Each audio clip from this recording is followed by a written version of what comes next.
Festival season आ रहा है और फ्लिपकार्ट और अमेजोन के ऊपर बहुत सारी सेल लगने वाली है, लेकिन सब लोग सिर्फ एक तरह की सेल के पीछे जाते हैं, जो है मोबाइल फोन्स की। तो आज की वीडियो में हम आपको बताएंगे कि किस टाइप के आपको मोबाइल फोन लेने चाहिए, किस बजट स्लैब में लेने चाहिए, क्या क्या चीज़ों का ध्यान रखना है, किस टाइप की सेल आ रही है और उसका प्राइस आपको कैसे देखना है और कैसे पता करना है कि आपको कौन सा फोन चाहिए। तो वीडियो को एंड तक देखिए और फटाफट से सब्सक्राइब कर दीजिए हमारे चैनल को। सबसे पहले जो आपको चीज़ का ध्यान रखना है कि कभी भी अगर आपके फोन पे नोटिफिकेशन आता है इन ऐप्स का, आउट ऑफ स्टॉक का या फिर लिमिटेड स्टॉक का, तो उस टाइम पे फोन खरीदना सबसे ज्यादा बेकार बात है। ऐसा क्यों है? क्योंकि ये जो कंपनी जो बेच रही है या फिर जो उसका सेलर है, ये उसकी एक टैक्टिक है ये बताने के लिए कि हाँ भैया फटाफट से ले लो हमारा सामान, और उस टाइम पे प्राइस सबसे ज्यादा हाई कर देते हैं। अगर सेल लगने वाली है तो आपको सबसे पहले दिन ही लेकर फायदा है, पहले दिन अपना फोन ऑर्डर कर दो, क्योंकि उसके बाद तो प्राइस कम नहीं होते इस चीज के। दूसरा और सबसे मेजर पॉइंट ये है कि कभी भी सिर्फ दो ही ऐप्स जो कि अमेजोन और फ्लिपकार्ट है, इनसे स्टिक मत रहिए। आपको क्या करना है, सबसे पहले उसकी जो ऑफिशियल वेबसाइट है वहां पे चेक करो कि क्या क्या ऑफर आ रहे हैं, किस कार्ड के ऊपर ऑफर है, कौन सी वेबसाइट पे सर्च करते हैं। या फिर एक काम करना, फटाफट से कमेंट सेक्शन में कमेंट कर दो, मैं आपको एक वेबसाइट बता देता हूँ, उसके ऊपर जाओगे तो वहाँ पे एक लिस्ट मिल जाएगी आपको सारे प्राइस कंपैरिजन की, कहाँ पे आपको सस्ता पड़ेगा।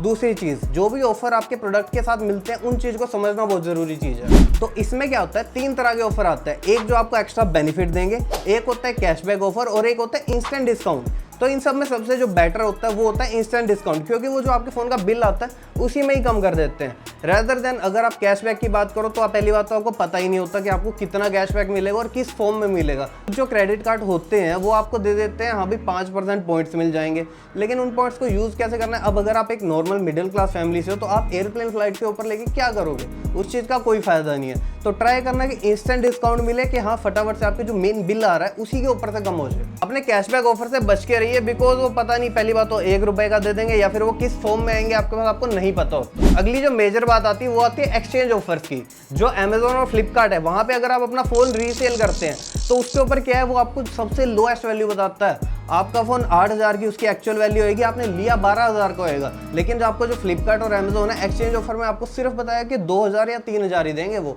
इससे अच्छा तरीका है आप कैशिफाई या कोई और ऐप चेक करो जिसके ऊपर आपको एक्चुअल वैल्यू पता लग जाएगी आपके फोन की, और फिर आप उसको अपना यूज कर सकते हो, मतलब सेल कर सकते हो। या फिर उससे भी बेटर ऑप्शन है OLX, और या फिर अगर सबसे बेटर होना एक काम करो, अपने दोस्त को ही चेप दो फोन, और वो भी कम से कम फायदे में रहोगे। तो अगर अब क्या है, आपने फोन ऑर्डर कर लिया है, डिस्काउंट भी लगा लिया है, फिर उसके बाद क्या करना है, फोन घर पे जैसे ही डिलीवर हो सबसे पहले डिलीवरी बॉय को रोक के रखो, उसको अपना फोन दो और उसको बोलो कि मैं ओपन कर रहा हूँ इस पैकेज को, आप वीडियो शूट करो। अगर वो जल्दी करता है तो भाई बोल देना कि हमें पैकेज ही नहीं लेना, सीधी सी बात है। अगर आप उनके सामने ही ओपन करके दिखाते हो तो यहाँ पे ज़्यादा चांस रहता है कि आपके पास प्रूफ रहेगा कि आपने पैकेज ओपन किया, आपको वही चीज़ मिली है जो आपने ऑर्डर करी थी। तो सबसे पहले जब आपने पैकेज ओपन किया है वहाँ पे आपने चेक करना है कि जो आपका मैन्युफैक्चरर है फ़ोन का उसका नाम, और दूसरी चीज़ जो उसका IMEI नंबर है, ये दोनों चीज़ें उसके ऊपर लिखी होती हैं बॉक्स के ऊपर। एक बार चेक कर लेना कि आपका फ़ोन रिफर्बिश्ड या मतलब कि पुराना ना भेज दिया हो या फिर रिफर्बिश्ड ना आया हो। और कैसे पता करना है कि आपका फ़ोन रिफर्बिश्ड है, पुराना है या फिर वो दोबारा से बनाया हुआ है,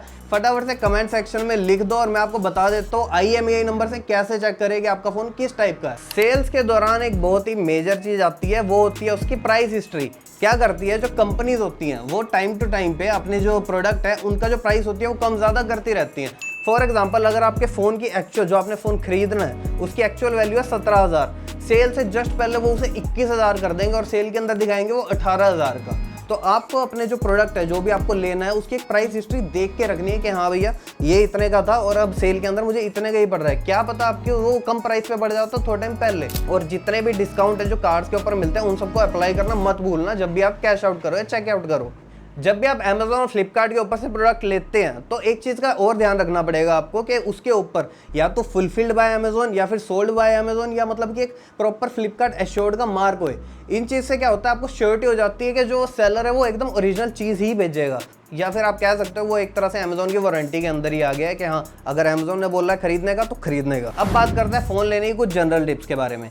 सबसे पहली बात, अगर आप किसी मिडिल क्लास फैमिली से हो और अगर आपको मतलब ज़्यादा पैसे नहीं स्पेंड करने तो अपना फ़ोन हमेशा 20,000 से नीचे की स्लैब में ही लीजिए। उसके ऊपर जो आते हैं वो सारे फ्लैगशिप्स होते हैं।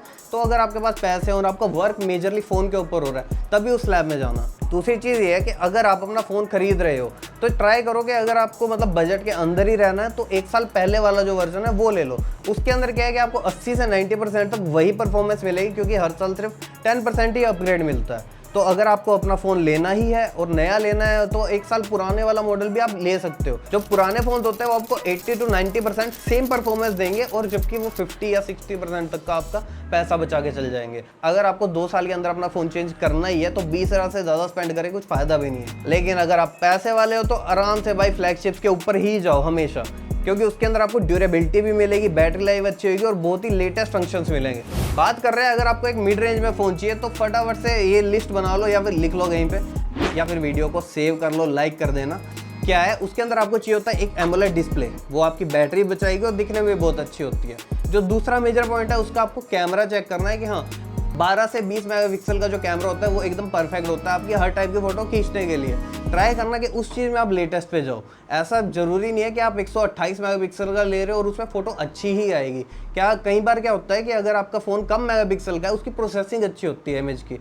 इसके अंदर आपको अगर लिस्ट चाहिए तो मैं आपको ड्रॉप डाउन कर दूंगा कमेंट में, डिस्क्रिप्शन में, चेक कर लेना। अगर आपको मिड रेंज या फ़ोन ही देखना है तो उसके अंदर जो प्रोसेसर चेक करना है, ट्राई करना कि या तो हो वो स्नैपड्रैगन 7S की कोई भी सीरीज़ का, ट्राई करना कि 7S थर्ड जनरेशन लो, वो बेस्ट होती है, या फिर Dimensity 8350, ये वाला भी काफ़ी अच्छा प्रोसेसर आया था। आपको पावर उतनी ही मिलेगी और मिड रेंज के अकॉर्डिंग बेस्ट फ़ोन है। अगली चीज़ जो फाइनल चीज़ होती है वो होती है उसकी बैटरी के साथ साथ उसके अंदर ये भी देखना पड़ेगा आपको कि उसके अंदर फास्ट चार्जिंग भी हो। फास्ट चार्जिंग आपकी 33 वोट से हमेशा ज़्यादा की हो। अगर आपने उससे कम ली है तो भाई फ़ोन चार्ज होने में घंटे लगा देगा। अगली जो मेजर टिप है वो है फ़ोन लेने के एग्जैक्टली मतलब लेना कैसे उसके बारे में है। तो किस टाइप के फ़ोन से आपको बचना चाहिए, तो सबसे पहले तो 4G फ़ोन से हमेशा दूर रहना। 4G फ़ोन्स क्या है अब आउटडेटेड हो चुके हैं। 5G के अंदर आपको अनलिमिटेड डाटा मिल रहा है, उसके ऑफर भी सस्ते हैं, उसको हमेशा ही फॉलो करना। दूसरा eMMC स्टोरेज वाले फ़ोन, ये बहुत ही स्लो स्टोरेज है भाई, आजकल बहुत ही हाई क्वालिटी की आ रही है। तो ये अगर आप फ़ोन ले रहे हो तो उस टाइम पे एक बार चेक कर लेना उसकी डिटेल्स के अंदर कि eMMC वाली स्टोरेज नहीं लेनी है। तीसरा जो मेजर पॉइंट है वो है 8,000 की स्लैब से नीचे वाले फ़ोन। भाई 8,000 अगर आपको फ़ोन लेना ही है और अच्छा लेना है तो हमेशा 10,000 से ऊपर का ही लो। 8,000 से नीचे के स्मार्टफोन्स में बहुत ही घटिया फीचर्स मिलेंगे आपको, उसकी रीसेल भी कम है और कहीं पे जाने भी नहीं वाले, बहुत जल्दी ख़राब हो जाएंगे। तो दूर रहो उन फ़ोन से। और सबसे ज़्यादा अननोन चाइनीज़ ब्रांड्स के फ़ोन, भाई इंडिया में रह रहे हो और ऐसे बेकार फ़ोनों को लेकर मत जाना जहाँ पे आपको उसके अंदर बोल रहे हैं कि भाई 10,000 mAh की बैटरी मिल जाएगी, 300 मेगापिक्सल का कैमरा, मतलब अनरियलिस्टिक चीज़ें उसके अंदर बताते हैं और वो भी बहुत ही कम प्राइस पे। वो कभी भी मत लेना, बहुत ही बेकार फ़ोन होते हैं। तो एक फाइनली लास्ट चीज़ जो मैं आपको बताने वाला हूँ वो है EMI के बारे में। कभी भी अगर आप EMI पे, क्योंकि इंडिया के अंदर बहुत सारे लोग जो मिडिल क्लास है वो EMI के ऊपर ही फ़ोन लेते हैं, तो हमेशा ही अगर आप चूज़ कर रहे हो तो no cost EMI option choose करना जिसके ऊपर आपको इंटरेस्ट ना देना पड़े। क्योंकि बाकी जगह पे 18% इंटरेस्ट दोगे भाई साहब, 2-3 हज़ार का चूना तुम्हें वही लग जाएगा, इतना तुम्हें डिस्काउंट नहीं मिलेगा। इसके बाद जैसे ही फ़ोन रिसीव हो उसके ऊपर एक्टिव वारंटी, मतलब उसकी जो वारंटी है उसको एक्टिव कराना पड़ता है कुछ फ़ोनों के अंदर, उसको ऑन करना मत भूलना। और अगर फ़ोन ले भी रहे हो तो उसको वारंटी के अंदर ही लेना। तो ये थी कुछ मेजर टिप्स जो आपको ज़रूर ध्यान रखनी है अगले फेस्टिवल सीजन के अंदर, जितने भी डिस्काउंट आ रहे हैं फ़ोन पे उन चीज़ों को लेने के लिए। तो अगर आपको वीडियो पसंद आई है और ये टिप्स एंड ट्रिक्स और देखना चाहते हो तो फटाफट से चैनल को सब्सक्राइब कर दो और हमें कमेंट्स में बताओ कि हम किस टाइप की इंप्रूवमेंट कर सकते हैं आपको दिखाने के लिए।